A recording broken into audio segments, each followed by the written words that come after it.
안녕하세요. 삼성제약 같이 살펴볼 임주성입니다. 자, 오늘 삼성제약 관련해서 최근에 유상증자 관련된 내용들을 한번 좀 체크해보고 넘어갈 텐데, 유상증자 규모와 그 이제 발행 규모 가격이 되겠죠. 그리고 그 자금의 사용 목적, 이러한 부분들을 한번 좀 훑어볼 거고요. 그 다음에 차트로 넘어가서 차트 가격이 어떤 식으로 이제 시나리오가 흘러갈지에 대해서 저의 생각을 한번 말씀드려 볼 테니까 같이 한번 좀 살펴봤으면 좋겠습니다. 한 5분 정도만 간단하게 말씀드릴 테니까 더 투자에 필요한 포인트 다들 좀 얻어 가셨으면 좋겠습니다.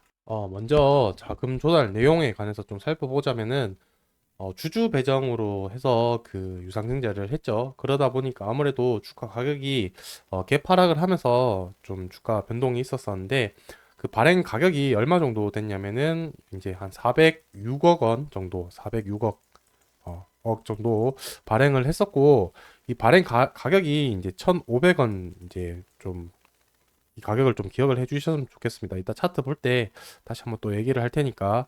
그래서 주식 수가 2,700만 주 발행을 해서 총 가격이 406억 원 정도 가격이 발행을 했다. 신규 자금을 모았다라고 보시면 될 것 같고. 자, 그렇다면은 기업 입장에서는 이 유상증자를 해서 이 주주들의 피 같은 돈을 이제 뺏어 와가지고 뭐 사업을 하겠다는 얘기가 되겠죠.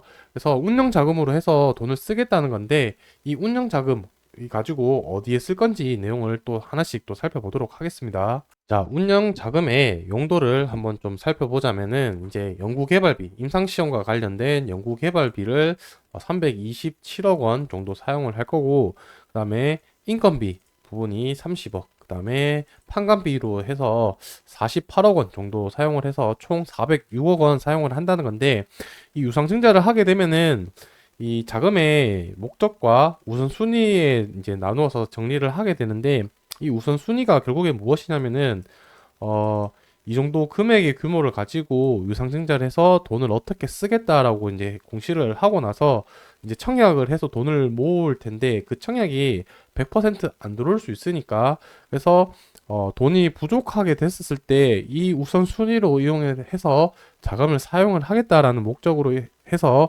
이렇게 우선순위를 두는 것이고 이제 자금 사용 시기는 이제 올해 2분기부터 해서 26년 4분기에 걸쳐 가지고 이 327억 원이라는 돈을 사용을 하겠다라는 의미가 되겠죠.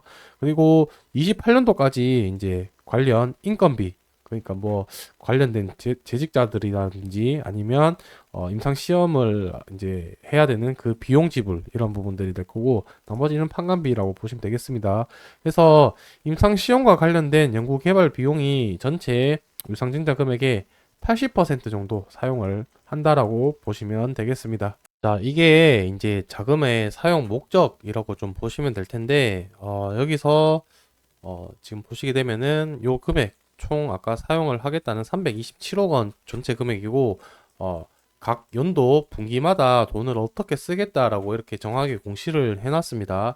그래서 각각 용도 정도만 좀 살펴보고 넘어가자면 첫 번째 임상 시험용 의약품 가격이 이제 한 1억 5천억, 1억 5천만 원 정도 가격이 되는데 이 내용이 어떤 주된 내용이 있냐면은 임상 시험에 사용되는 약제 원료나 생산 비용, 배송 비용 이러한 부분들의 금액을 쓰는 거고 그 다음에 이제 임상 시험과 관련돼서 기관 비용이라고 한다는 거는 임상 시험이 실제 진행되는 병원에서 사용되는 인건비라든지 아니면 각종 연구비, 검사비 뭐 이러한 비용들을 총 이제 토탈로 나타내는 값이고 그 다음에 이제 시야로 비용이라고 한다는 것은 임상 시험 수탁 기간에 대한 비용이라고 보시면 되겠습니다.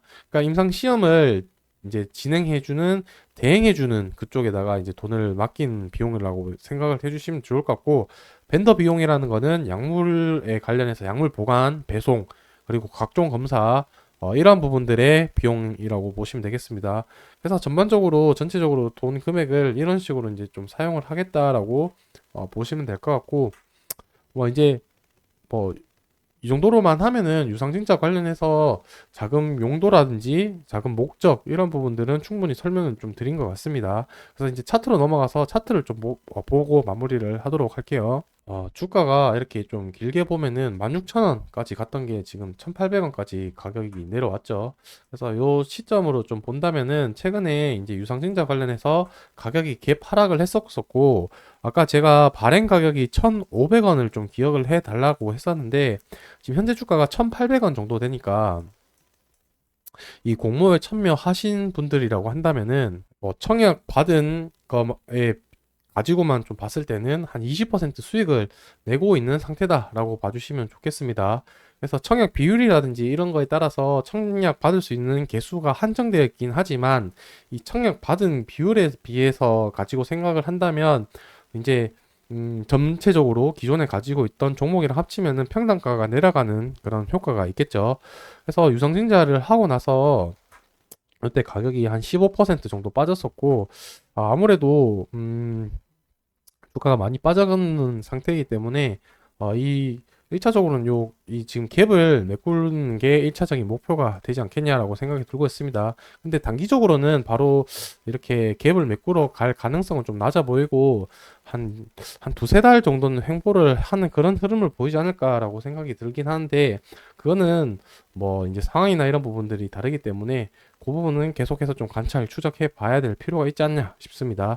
그래서 1차적으로는 유상증자 관련된 내용들 좀 설명을 드렸었고, 추후 영상에서는 뭐 유증 관련된 추가적인 내용이거나 아니면 주가 관련된 또 변동사항 있으면 바로 촬영해서 영상을 업로드 해 드릴 테니까 좋아요, 구독 한 번씩 눌러주시고 같이 공부해 나가셨으면 좋겠습니다. 오늘 영상은 여기서 마무리하도록 하겠습니다. 감사합니다.